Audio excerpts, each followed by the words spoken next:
कि राजा साहब को उनके मोहल्ले में कोई सीरियस नहीं लेता। भाभी और वो बैठे हों तो अपनी मर्जी का चैनल नहीं लगा सकते। रिमोट कंट्रोल को हाथ लगाएं तो वही रिमोट कंट्रोल उठा के भाभी हाथ पे मारती हैं।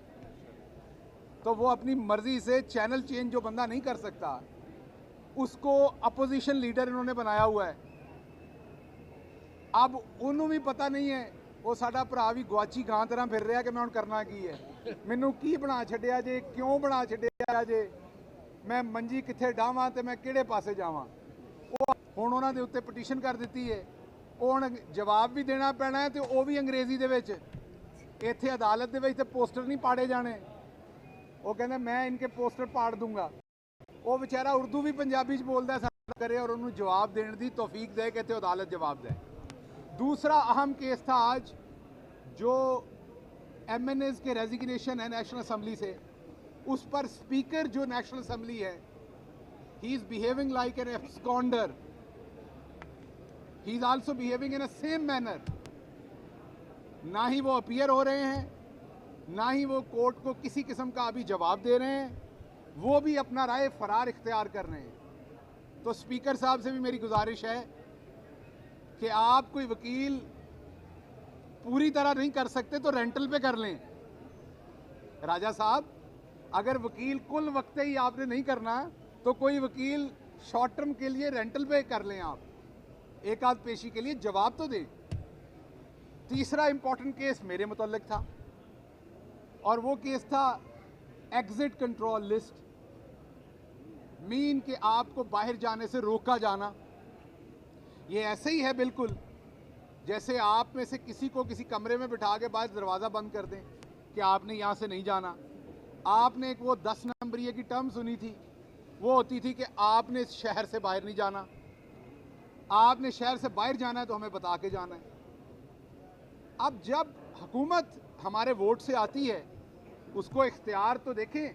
जब हम आइन के ऊपर सरनिगू होते हैं तो रियासत के पास इख्तियार तो आपकी जान लेने का भी है, मीन सजाए मौत देने का भी है, लेकिन एक कानून के तहत, कायदे के तहत आपके ऊपर इल्ज़ाम लगता है, आपको दिफा करने का मौका दिया जाता है, केस चलता है, उसमें विटनेस होती है, दोनों वकला जरा करते हैं, जजेस पूरी डिटेल से सुनते हैं और फिर आपको सजाए मौत देनी है तो उसका फैसला होता है।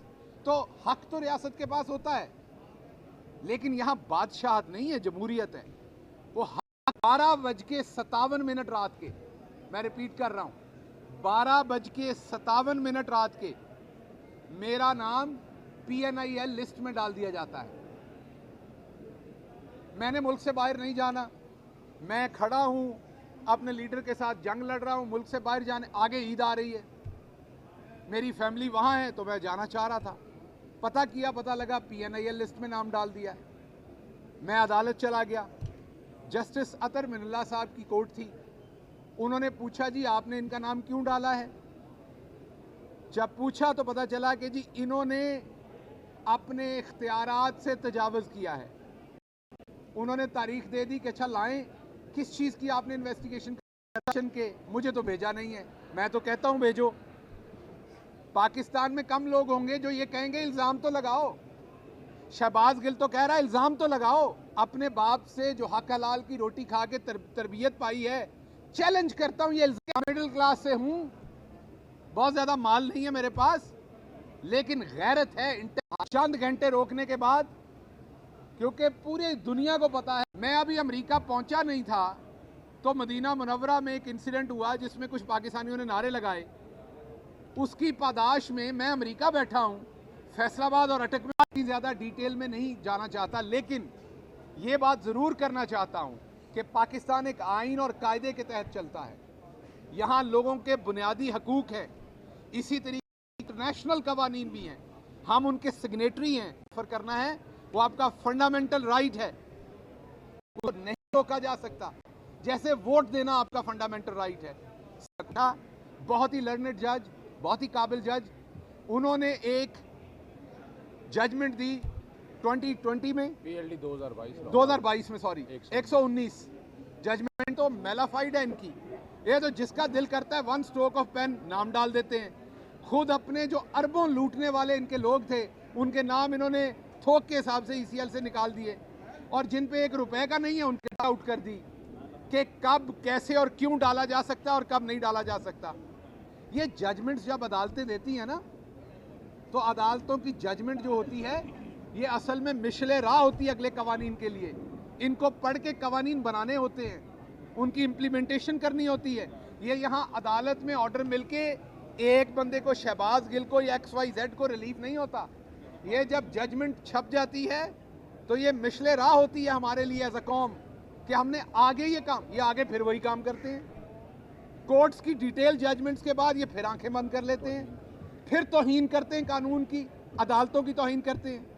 इसी तरीके से कभी जुरिस्डिक्शन के पीछे छुपते हैं। हालांकि इसी अदालत के एक मुअज़्ज़ज़ जज जस्टिस जवाद हसन साहब की बड़ी डिटेल जजमेंट है जुरिस्डिक्शन के ऊपर भी, बहुत ही डिटेल जजमेंट। उस जजमेंट के बाद इनको जुरिस्डिक्शन के पीछे गलत तरीके से नहीं छुपना चाहिए, लेकिन ये फिर छुपते हैं, उस जजमेंट की भी तौहीन के मुर्तकिब होते हैं। ये ज़हन में रखें, हमारे मुल्क में ह्यूमन रिसोर्स के ऊपर को बहुत ज़्यादा इन्वेस्ट नहीं हुआ, इसलिए हमारे मुल्क में काबिल लोगों की कमी है।